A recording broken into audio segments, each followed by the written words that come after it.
There's a life skill to be learned here. Pray out your feelings to God.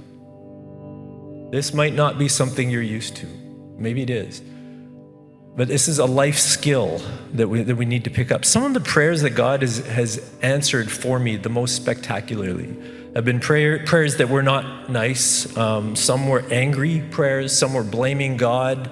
Some of them yelling in my car. I'm not lifting me up. I'm lifting up the compassionate character of God. I've been yelling in my car, God, it looks like you don't care. I ask you for something and you're not coming through. Why? And that's not truth, but it's honesty. Do you see the value here? I know it looks like irreverence, and it can feel that way, but he knows what we are. It's actually, you could argue that it's more irreverent to not be honest with God.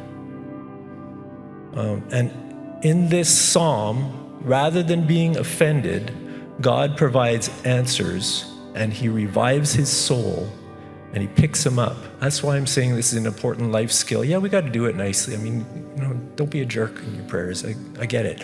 But there's some honesty here, and that we sometimes try to cover up because it doesn't seem right. It's okay. He's big. He can handle it. Tell him what's going on. It's a life skill that we need to develop.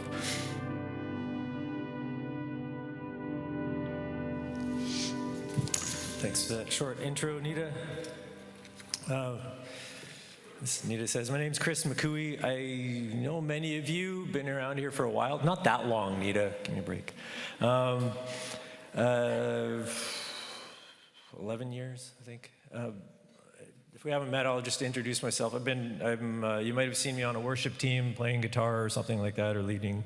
I'm also on the senior leadership team, which, as my wife would like to call it, the seniors leadership team.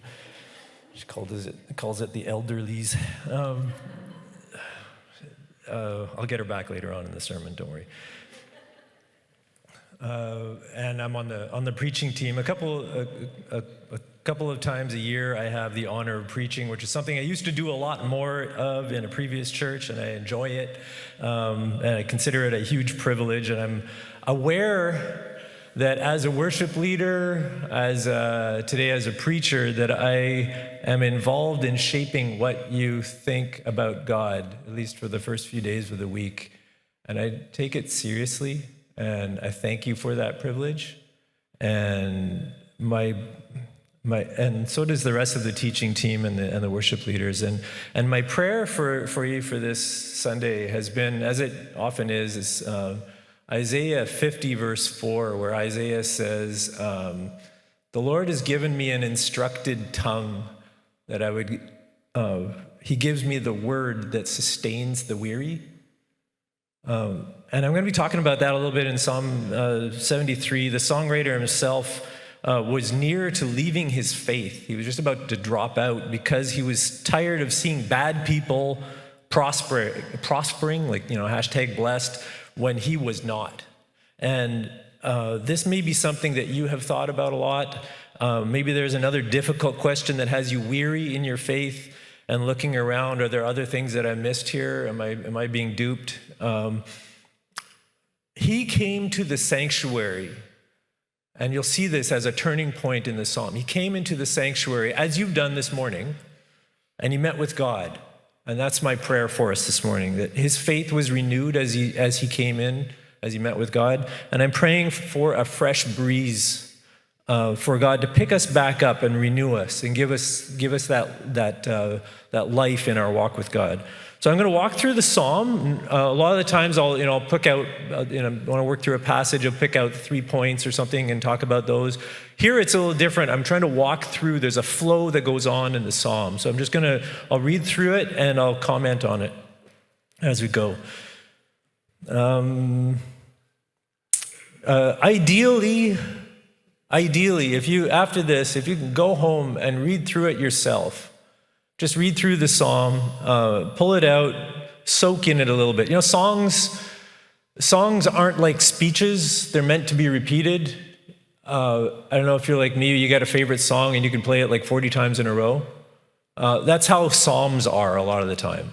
They need to be repeated because it's only after 15 times that you start to go, oh, that's what he meant. Oh, that's how that applies, right? So there are three parts to this. First, he presents his problem that is pulling him away from God. And then God gives him understanding.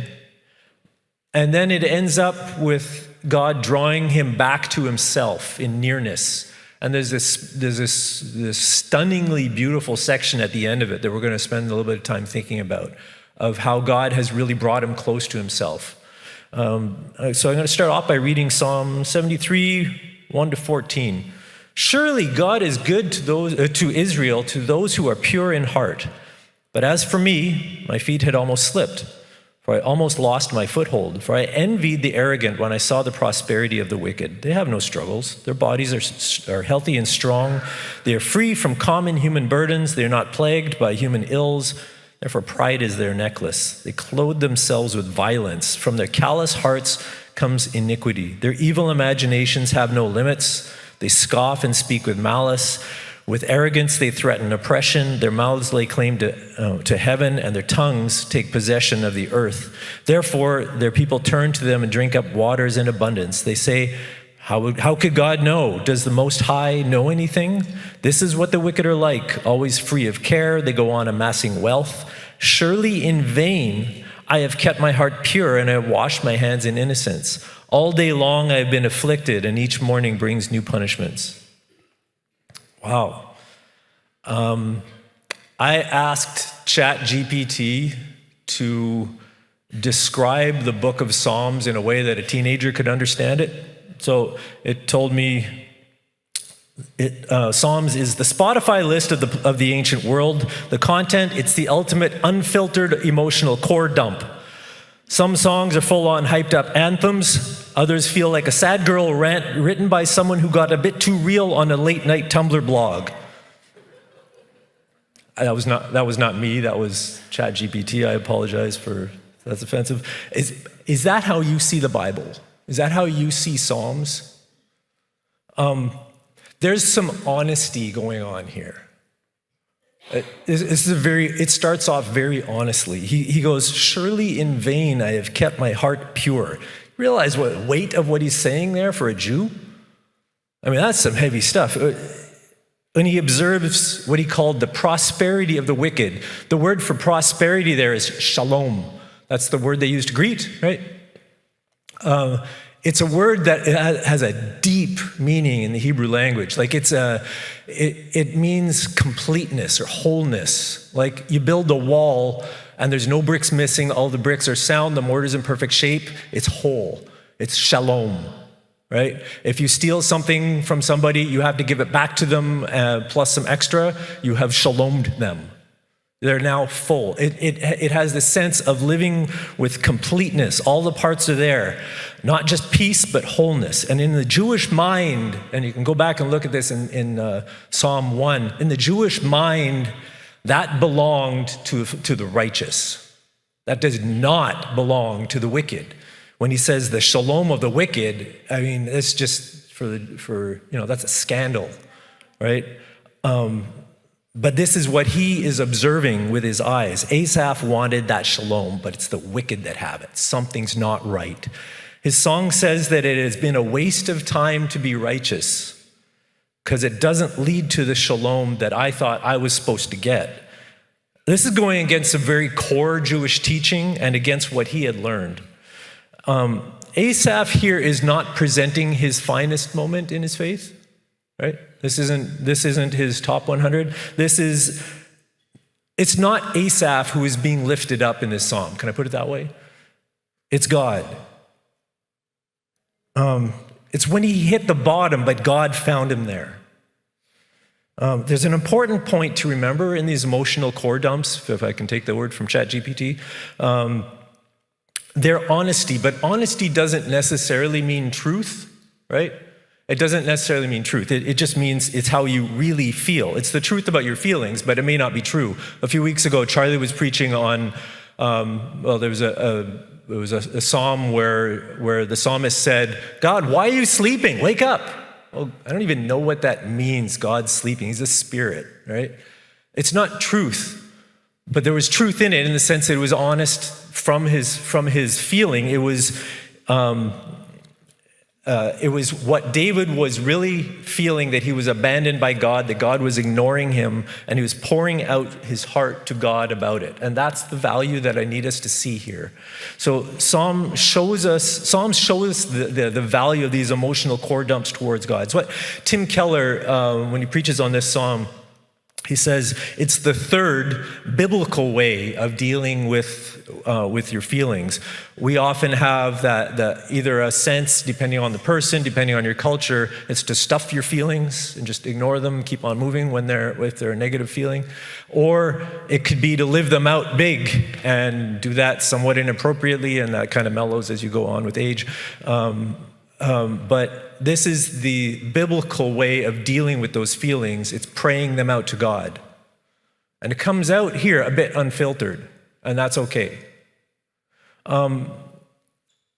It's because God is being lifted up as the one who listens and he hears. And in the case of Psalm 73, he provides some great answers. Margaret Becker, I don't know if that name means anything to anybody here. There was a singer-songwriter in the 90s. I bet you Jeff remembers. But she was a songwriter who, she wrote this song that when I heard it, it just blew me away. I mean, I'm in university and trying to walk out my faith, and this song just picked me up. It was, the chorus on it says, God's not afraid of your honesty. He can heal your heart if you speak honestly. Humble sorrow and honest cry, he will not pass by. There's a life skill to be learned here. Pray out your feelings to God. This might not be something you're used to. Maybe it is. But this is a life skill that we need to pick up. Some of the prayers that God has answered for me the most spectacularly have been prayers that were not nice. Some were angry prayers. Some were blaming God. Some of them yelling in my car. I'm not lifting me up. I'm lifting up the compassionate character of God. I've been yelling in my car, God, it looks like you don't care. I ask you for something and you're not coming through. Why? And that's not truth, but it's honesty. Do you see the value here? I know it looks like irreverence, and it can feel that way, but he knows what we are.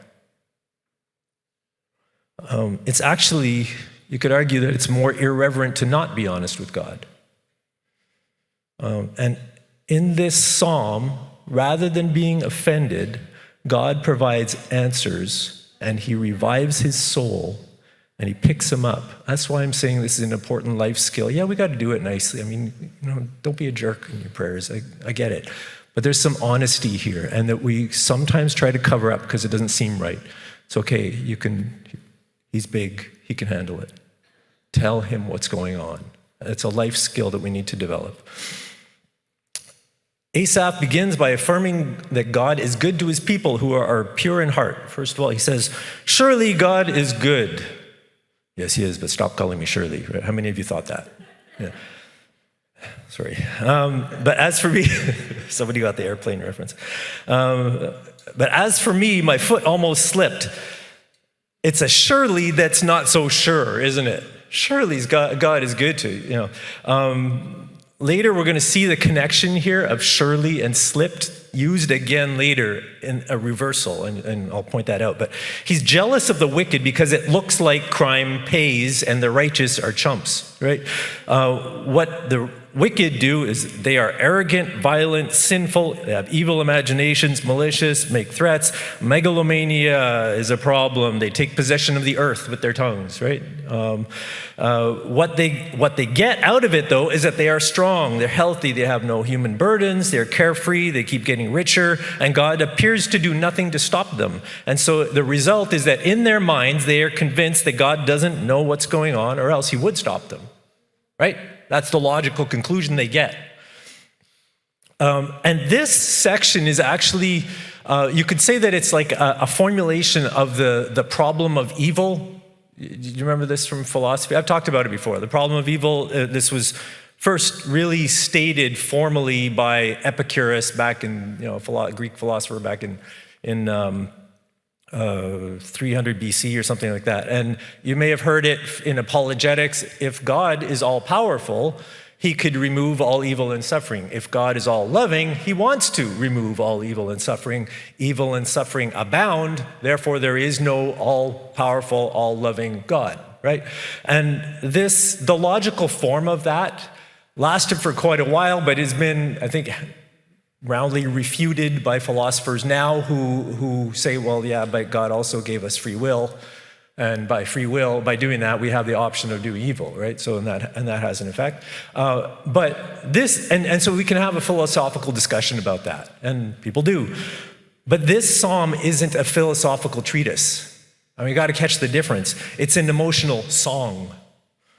The reason Asaph is feeling that, these people are not getting what they're supposed to be getting. They're being bad and God's not stopping them. The reason he's feeling that is because he is suffering, right?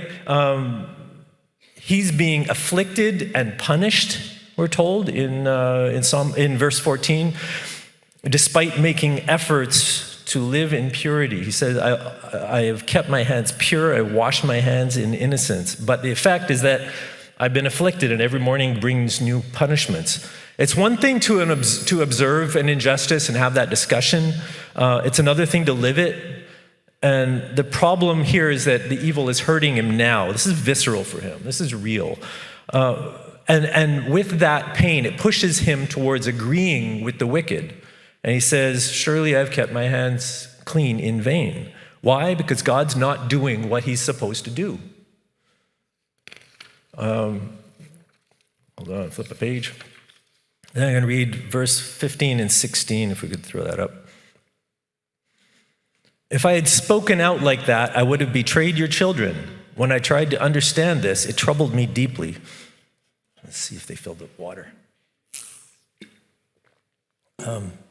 So he backs out to narrate a little bit, and he said, look, if I had said this out loud, I would have, that my efforts to stay pure were useless. It would have been a betrayal of the worshiping community. It would have been a betrayal of, he says, your children, who have stood with me also trying to stay pure. And I just stop there for a second. It surprises me, actually. I didn't catch this until way into studying on this passage. I find it interesting that the thing that stops him on his slide away from the faith, the first thing isn't meeting with God. That comes later. The first thing that stops him is his concern about the worshiping community. Isn't that striking? It's not just that he feels bad about losing friendships. It's that these people, whoever it is, have stood with him against evil. And how can I go back and look at their faces and say, you know what? Those bad guys, they were right. Righteousness is useless, guys. I'm out. He would feel like a traitor. It stops him, but it doesn't really help him because he still doesn't have more light. And so he's in this position now in a holding pattern where he can't leave because that's wrong. And he can't go on because that doesn't make sense for me anymore. And he's like, now it's just in pain. He says that it troubled me deeply. Do you know that pain? I don't know how many of you walked through sort of the difficulty of realizing that the belief that you had before isn't working. There's something missing. Hitting that wall hurts. And you can hit that wall at any point in your faith when there's a really tough question that hits. Just a couple of years ago, this happened with me, that there was, I was wrestling with watching many celebrity Christians, call them celebrity Christians, leaders who just turned out to be full of sin. And I'm just being really honest here. This is where I was. This may not affect you, but it really bothered me. Some of them were authors and speakers that I admired a lot. One of them, I had 7 of his books. They seemed to be perfect Christians, passionate about the kingdom, fasting and praying, showing others how, leading ministries of prayer and worship. And it turns out in some cases, living a double life, some of them for many years. Holiness for them was not a real thing. They were making rules for thee, but not for me kind of thing. And as this being exposed, this is just very upsetting for me. I come from a very charismatic sort of background. I know at least 3 prophetic ministers who are well known. One of them who I admired very much, who was exposed as using social media data to fabricate words of knowledge, prophetic words that they would go online, dig up data, and then say, "Thus saith the Lord," God's, and in some cases, people even made life decisions based on this. And again, I'm saying this because this weighed on me. This was heavy, and I felt something like what he was feeling. Like this is bad. This is not feeling good for me. They moved from a prophetic gifting to a pathetic grifting, and I'm imagining these prophet type people, and I believe in prophetic gifting, and I've been there, and I can say I know from my own life it's true, and that there are people who really do have this gift. But this was upsetting to me. And I'm imagining some of these people sitting there in their late night pulling up data. They would take names of people who were registered for conferences and then go online and look up data on them. And I'm wondering if they're thinking, like in verse 11, does God even see this? Does God even know? He doesn't do anything to stop me. Hey, maybe this is even good for God because people are going to worship him or something. And it upset me that God wasn't stepping in to change things. And that we didn't have that discernment to go, hey, this is what's going on. So, like Asaph, I would say I felt the temptation to walk away from that closeness with God because I was offended. It was upsetting to me. But that is counterproductive, and I caught this. It's counterproductive when you're feeling the weight of a really good question, the weight of one of those things that's quite upsetting in your faith. It's counterproductive to walk away from the source of the answers to those questions. You see what I mean? You need the support as God helps you walk through tough questions, and you need his answers. You don't walk away. What happened as a turning point, what we're going to get to in a second here, is that Asaph walked into the sanctuary. He didn't walk away from God. He was holding a hard question, but he didn't walk away. He kept on coming. He didn't walk away. And that's a key thing here. Let me just take a second to talk about something in here that's pretty key that we need to understand when we're looking at Psalms, especially when they talk about the righteous versus the wicked. And here it's sort of me and them, right? And it could be that there are really some wicked people in this guy's life. There are some really bad people out there, and maybe he was a really righteous guy, but for most of the time, reality is a bit more nuanced than that. I'm not always in the right category myself. I don't personally know very many people, maybe some, nobody in this room, don't worry, that fits the category of really wicked. And there's this horrible tendency in us to like sort of black and white the thing and turn it into, I'm on the righteous side and those people over there that I disagree with, they're evil. Let me see if this idea helps. So in marketing, anybody do marketing? One step of understanding your market is to build a customer persona, right? And let's say you're making a fantasy video game, an RPG, right? You imagine a fictitious but realistic customer with a bunch of characteristics that are par for that potential market. You got a 31-year-old single guy named Darren. He likes anime, Lord of the Rings. He comments on gaming Reddits. He goes to Comic-Con and he collects medieval swords. Okay, so you got this character, right? Darren doesn't exist. That's okay. But building a character persona like that helps me understand that the persona and the lifestyle so that I can design the game in such a way that it'll reach that target market. Now, if you take that same concept to the evil and righteous people that are mentioned in the Psalms, this can be helpful. It helps us distinguish between the lifestyles, so that you can decide which persona you want to be. Do you see how that, it may not be a particular person, but it's that you now have a path. You have something to model yourself after. And I think that's what's happening sometimes in the book of Psalms. But let's go back to the story. I'll come back to that in a second. Asaph is at this moment of crisis in his faith, and he has forgotten two things. There's two big things here that he needs that God brings back to mind. And he's going to remember them as he goes into the sanctuary. Now,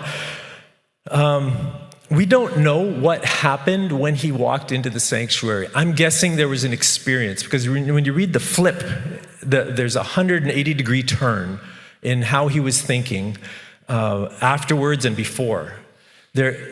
Something happened. There was some kind of an experience. I think he met God. He doesn't talk about it that much, but he does say something. He explains his understanding, and we'll go through that a little bit. It was, first of all, he understood the timeline. The timeline of the wicked will be cut short, and his will go on forever. So very simply, these people who are wicked, they prosper now, but they will not always. And although you suffer now, you will not always. And then the second thing that happened was that his personal closeness with God was renewed. I want to spend a few minutes on that as well. He had a renewal in his faith, that lifting up of the weary that I was talking about from Isaiah 50.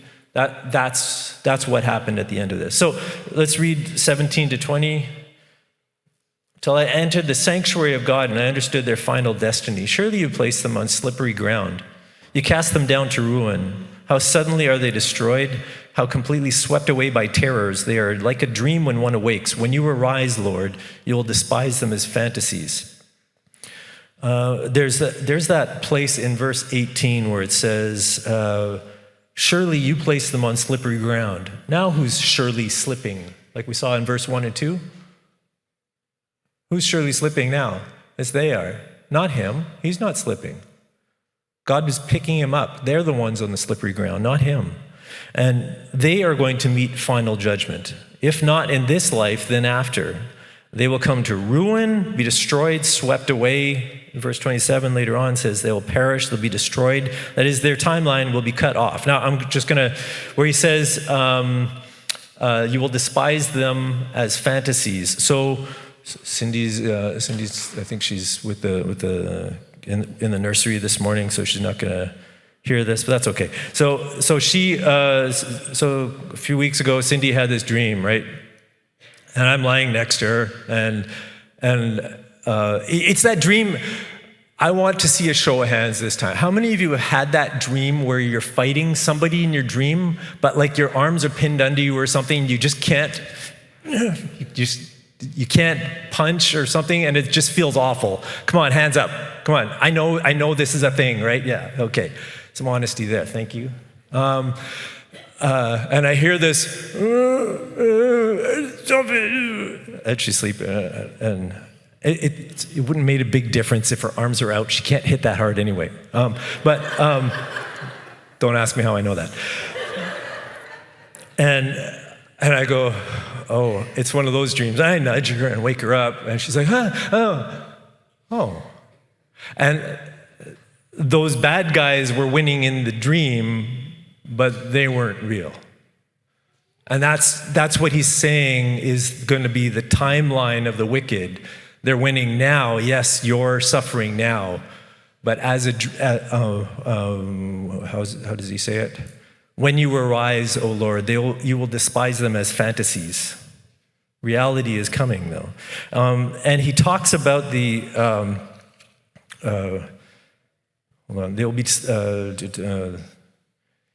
Asaph remembered in the end that he will be lifted up and they will come to an end. And this isn't for gloating about the horrible end of the wicked. That's not the point here. I already talked about how it's not necessarily particularly people that we need to be thinking of in this case. It's two lines.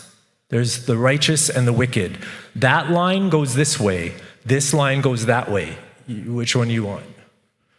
And that's what he's doing here. He's learning how to choose. Okay, I'm not going that way. People who go that way end up that way. I'm going to go this way.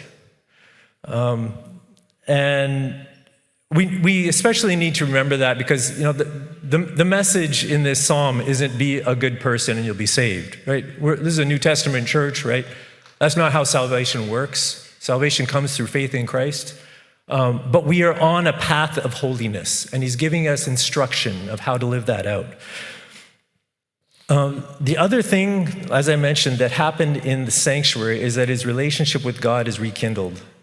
So we're just going to read 23 to 28. And like I said, this part to me is stunningly beautiful.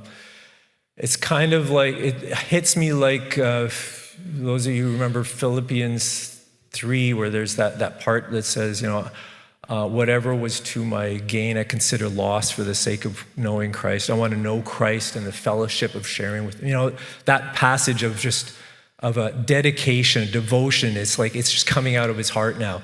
Read this passage. This is just one of the pearls of the Old Testament. Yet I'm always with you. You hold me by my right hand. You guide me with your counsel, and afterwards you'll take me into glory. Whom have I in heaven but you? And earth has nothing I desire besides you. My flesh and my heart fail, but God is the strength of my heart and my portion forever. Those who are far from you will perish.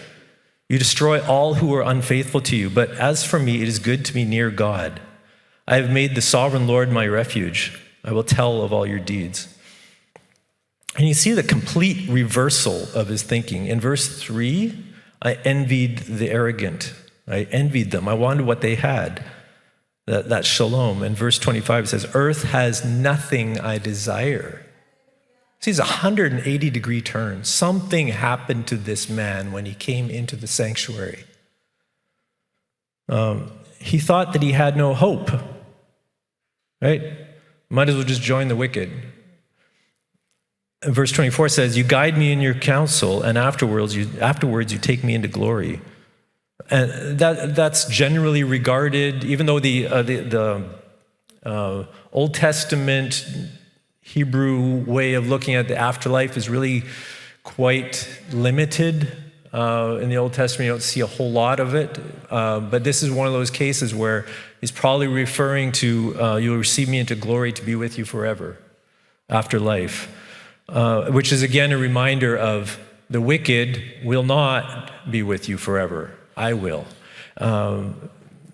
His feet were slipping. He was getting weaker. But now, verse 26, God is the strength of my heart and my portion forever. I can't fall. I was going to fall. I can't fall. He's holding my right hand. And that's sort of the message that happens here. It's like if you keep on pressing in when the questions are hard, he picks you up. He holds you by his right hand. He won't let you fall. He won't let the righteous fall. Press into him. And, prior to meeting with God, for him, God was a bit of a concept. But here in 23 to 28, this passage, the language shows he's met with somebody. And he has an answer to the question about the wicked, but that's not what he really needed. The answer satisfies his brain, but this wasn't really a brain issue, right?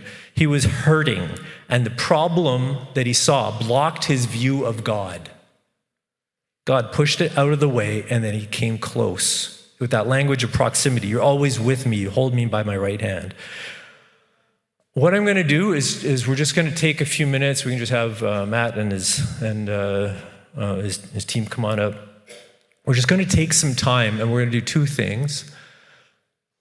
First of all, I want to give some room for people. If you came in here with one of those hard questions or this emotion towards God that needs to be expressed, that you need to find your words of expressing them to God, and maybe level up on the honesty a little bit in our prayers. If that's you, I want you to just be able to take some time and say, yeah, but God, this is really, really bothering me. And tell him, express it. This is how I feel about this. That's okay. He's a big guy, he can handle it, right? So that's one thing. The other thing that I would like us to do is I'm just gonna ask him to keep, come on up, man. I'm just gonna ask you to keep verses 23 to 26. Can you fit that all on? Or 23 to 28, does that work? We're just gonna keep those up on the screen, and I'm just gonna ask you to read on that and meditate it. And I'm just going to pray that God would renew and revive us in our closeness with God.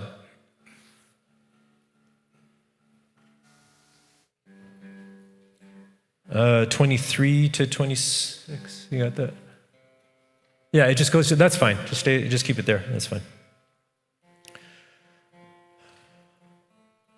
I'm going to read it again, and I'll just pray, and I'll let Matt and the team just play some instrumental for a few minutes as we work on this. Remember, there's two things. One is just express what's there. If there's something there between you and God, there's like this scandal going on, you need to express it to God. Is one thing, and the other thing is let's just spend some time reflecting on this. God, renew me, bring me close. You're what I wanted all along, anyway. Okay. Yet I'm always with you. You hold me by my right hand. You guide me with your counsel, and afterwards you will take me into glory.